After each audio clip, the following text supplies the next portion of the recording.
What's up, you guys? This is Rob from vYyVME Plays, and today on the Daily Grind, we're going to be taking a look at all of the new weapons that have dropped with update 22.8.0.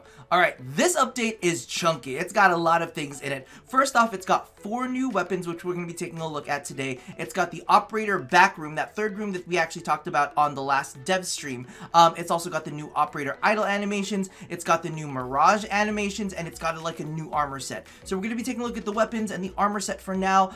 We'll be doing more in-depth stuff with the snapshots later on after I've got everything leveled, but I am mastery rank 25, so I've got a good bunch of points to put into these weapons even before we've got anything leveled up. Now I do have some good news and I do have some bad news. Good news is, remember the choppy footage that we saw from the Sigma and Octanus video? Yeah, we've got that sorted out, so that's fantastic. However, you know, bad news is this is the second time I've recorded this video because I've had to work out exactly what that choppiness is. So you've missed out on some really good first look reactions, which makes my heart hurt. But you know what? Without further ado, let's just go ahead and jump into the weapons. So we've got the Corinth, and this is the 10-0 shotgun that everybody has been super excited about. You can actually pick up its blueprint in the market, or you can pick it up for plat. You know, all of that hullabaloo.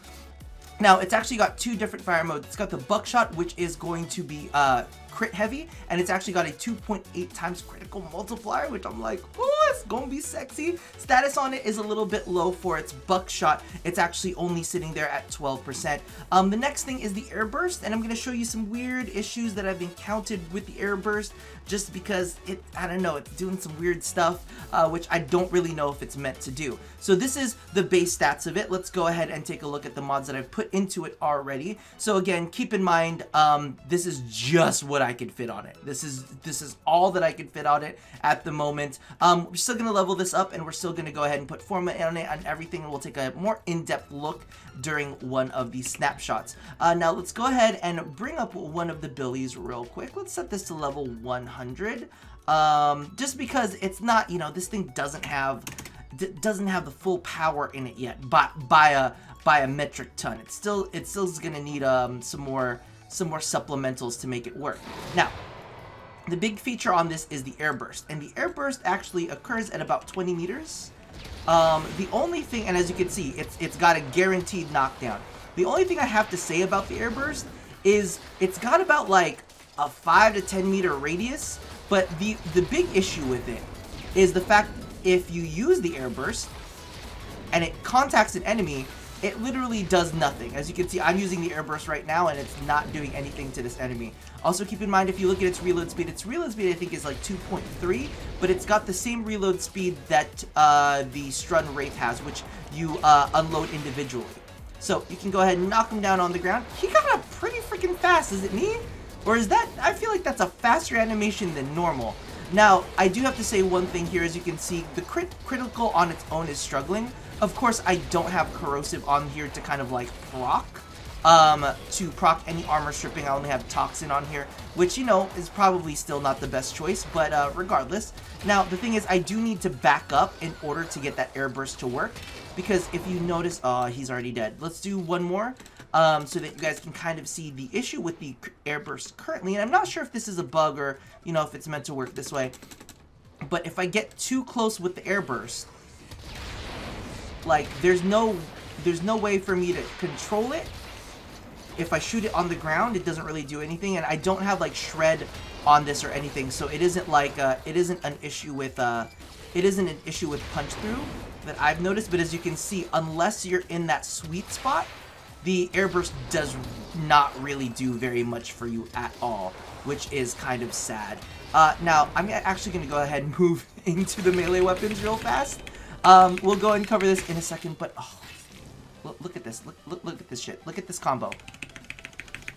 She fans herself! You know what? This is the exact same reaction that I had at the very beginning. It still does not get old. So let's go ahead and take a look at the Gunsen. The Gunsen is the new fan melee, and oh my god, it's fucking fantastic. At its base, it's got 1.17 attack speed. Alright, it's also got 16% critical chance, which I'm kind of meh about. You know, it's still definitely Blood Rush viable, so just in case you guys want to play around with that. Status is 28% though, and if you look at its slash percentage, it's 40 out of 50. So I'm assuming, oh my god, my math is going to be so wrong, isn't it? It's going to be 80%. 80% of its damage is going to be based in slash. So for those of you guys who are worried about damage 2.5 coming through, this thing is probably going to survive. These are the current mods that I have put in. Slicing Feathers, I actually checked into the patch notes to see where Slicing Feathers drops. It didn't say anything about where it drops. So if I find that out, I'll go ahead and leave that in a pinned comment below. Now, as you can see here, it's a pretty fleshed out build. It's probably just going to need like body count and maybe organ shatter or something in there. Not body count, what am I talking about? Blood rush. I always get those two mixed up, but let's go ahead and jump on in and we'll kill this dude real fast. Because literally, he's only a level 100, so this thing like just eviscerates him and then you... Did you see that? Bitch, hold on. It's so good. I am never gonna get over it. So let's go ahead and take a look at the combos. So of course there's the 3, which you saw. Then there's the moving forward one. See, and I think she finishes everything with like a little fan. I think that's how that works. This is the next one. I'm really liking that one. And I think this one finishes with the uppercut. I think that's how it finishes. And then this one is the pause. No, wait, hold on. Let me get this. There you go. There's the pause. This one is like that one's a little weird to me. The pause one. It's like, it's a little strange. But it's kind of like a weird, like, ha-cha-cha dance. You know what I mean? So let's go ahead and test this out on a level 155 real quick because I think this thing's already got legs. This thing is absolutely fantastic. And this one is actually something that you are going to have to research in the lab. So keep that in mind. The Corinth you're able to pick up as a blueprint in the market. This one you're going to have to research up as in the Tenno lab of the clan. Oh my god, not even a full build. It's good. It's good. It's you know how I had that top 5 melees of 2017. Yeah, whatever was at the bottom of that list, get rid of that and replace it with these because the Gunsen is fucking fantastic. Let's go ahead and grab the next weapon over here. Grenier. I'm just gonna type in Grenier because I don't really remember his name. The Quartakk. Yes, the Quartakk. So, for those of you guys who don't know, the Quartakk has a 19% critical chance, really high accuracy. If you look at that, 58.8, fan-fucking-tastic. Status chance is 27%, so that's kind of like what I've modded it for. Also note that it is a semi-automatic, and its fire rate is only 1.58. Now, if you take a look at the mod setup that I do have on this, it does have a shred. I don't have the prime shred on there, unfortunately, to give you a better idea of what it's going to perform like with what do you call this? With the prime version on. As you can see with high voltage malignant force and thermite rounds, it's actually got a 93.1. I've actually gone ahead and put all 4. It doesn't get to 100%, which hurts my heart. You probably need a Riven in order to do that, but I still think that this thing performs pretty gosh darn well. I'm still dropping this down to 100 though. Still dropping this down to 100 because you know, it's not a full build, and 100 is still, you know, a decent number to test things out against. All right. So let's go ahead and jump in here. But as you can see, I'm going to be honest with you. It feels like they literally just made a rifle into a shotgun. They're like, hey, you're a rifle, but how can we make you a shotgun? Like, you're a rifle, but you're also going to kind of like be a shotgun. Because you actually fire off 4 bullets at a time. And you'll notice that it's got a max ammo of 840, which is pretty high. And also a clip size of 84. But no. Every time you shoot, it's gonna be 4 different bullets. So it's gonna consume 4 on every single shot. So even though the magazine size feels pretty gosh darn big, it's still gonna be one of those ones, you know, you'll eat through ammo fairly quickly still. I think this thing will actually perform pretty gosh darn well after we've got a full build into it. And hold on, let me point this out. This is one of my favorite things. Check out this reload animation. Come here, Mirage, agree with me. She just like she just kind of like pushes it out there. I'm kind of in love with that. Let's go ahead and move into the Stubba. Now the Stubba is got a decent accuracy at 16.0. Just so that you guys are wondering, 16.8 is the accuracy for a bow, and that's kind of like how I tend to gauge things. I'm like, oh, it's got like bow accuracy or better. Critical chance is 21%, which is actually pretty good for a fast fire rate weapon. So that's something that we'll see here. It's got a critical multiplier of 1.9 because, you know, DE loves to mess with our OCD. And then it's got a status of 13%. So I've actually got this in. I've actually focused on the status for this specific build. I did toss in hydraulic crosshairs. I just didn't have enough space in there. But, to be honest with you, when I first played with this, I was like, okay, you kind of doing some stuff. Let's go ahead and take a look how this thing performs, because it's actually pretty good. Now keep in mind that both the Stubba and the Quartakk, both of those two weapons, you'll be able to find in the ghoul bounties. So that's where you're going to be looking for the new parts in. So make sure you participate in those. You can find those in Cetus from oh my god, Crunch is the Zaw from Hawk. No, the other one. Oh my god, I'm bad with names. Listen, if I ever meet you in real life and I don't get your name right, I'm so very, very sorry. But this is just who I am as a human being, as you can see. So this thing's actually doing some pretty good work. I haven't even gone into like its strongest stat, which is critical chance. So I haven't even modded for the critical chance in this one, and it's performing quite well. So I'm giving this one a thumbs up for now. Is this me? 285 max ammo, 57 is its clip size. DE really wants to mess with the people who are OCD, don't they? They just want to fuck with our lives. Regardless, these two you'll be able to find in the Grineer bounties. Again, the Gunsen you'll be able to research up in the 1011 Clan Dojo, and the Corinth is one that you can actually buy its blueprints in the market. Now, the last thing that I do want to show off real quick is this armor set. So I actually really like this armor set. It's absolutely fantastic. I love the metallics on it. I don't really like Grineer stuff too much.